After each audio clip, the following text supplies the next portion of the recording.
মা, তুমি কি করছো? এই তো খিচুড়ি হবে আজকে, ঠান্ডা পড়েছে না, খিচুড়ি জোগাড় হচ্ছে। আর কি? এই যে বেগুনি, গরম গরম বেগুনি, আলু কষা, এই যে আলু কষা আর চাটনি। টমেটো দিয়ে? হ্যাঁ, টমেটোর চাটনি।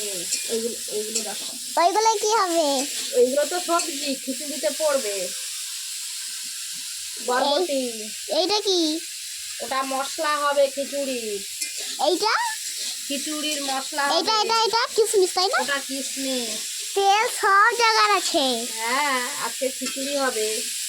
বল বন্ধুরা আমাদের বাড়িতে আসবে খিচুড়ি বন্ধুরা আমাদের বাড়িতে আসবে খিচুড়ি খাইতে। দেখেছো এগুলো সব দেখছে? খিচুড়িটা কেমন হয়েছে দেখি।